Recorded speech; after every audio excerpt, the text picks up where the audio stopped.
Hi, Matt, the e-trailer. Today we're going to be talking about the e-trailer adjustable ball mount on the back of our 2017 GMC Sierra 1500. Now this is going to be great when you're pulling a trailer behind you because you usually want everything to be as level as possible so you can have some safe hauling. And what's nice about an adjustable ball mount, this can raise up and down to meet your trailer's needs. So today we're going to be talking about how this is mainly going to work with our GMC. But before we get into that, I'll tell you a couple of the specs and let you know if this is going to work with your trailer. So right here, we're going to notice this ball on the very top. That's going to be our 2 5/16 ball. And the one on the bottom, I pull out these two pins. Sometimes you got to rearrange that clip. There it is. Take this out and flip it just like that. And now we're going to have a 2-inch ball on the very top. And you'll notice the holes I'm putting these pins through, there's going to be multiple of them, so you're going to have different heights and drops.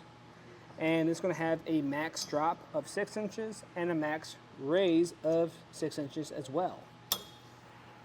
Now each ball is going to have its own rating. The 2-inch one is going to be rated for 7,500 pounds, and the 2 5/16 is going to be rated for 10,000 pounds. Now this overall is going to have a max tongue weight of 1,000 pounds. So what does all that mean? So your towing capacity is going to be the total weight of the trailer that you're pulling behind you, and your tongue capacity is going to be the downward force being applied to the ball. Now this is what it's going to look like in the drop position, which is probably mainly how you're going to be driving it. But I can give you a couple measurements to see how this looks. So the first one I'm going to get is going to be the ground clearance. I'm going to go from the bottom of this here, and that's going to be 12 inches. So 12 inches is pretty good. Definitely keep an eye on it if you're going up any steep inclines, especially if you have some weight on here. Now, of course, it is going to be lower than that if you have this in a drop position, so definitely keep an eye on how this is positioned. Now, we can put it in the rise just by pulling this pin and clip. That does come with it, something I do like about this. And it's going to have a hollow shape, so it's going to be lighter. Flip that around. Just like that, we have it ready to go. Now, when you have it in this rise position, we need to make sure we're going to have clearance for our tailgate. So after I get this in, I'll lower this down and check that out now. We are still going to have clearance here. We're not going to make contact. You can even raise this up a couple more notches, and we're still going to have clearance.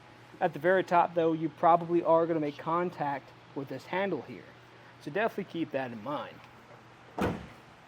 And of course, like I was talking about with the weight capacity, it's important to check what your vehicle and your hitch is rated for and then go from the lowest rated component so you don't damage anything. Now, in my opinion, I think this is going to be a solid choice. Now, we have a lot of other ball mounts here on our website, but if you like the e-trailer ones, we are going to have designated drops and raises to fit your needs. So if you're only hauling one trailer behind you, I'd recommend checking out one of those.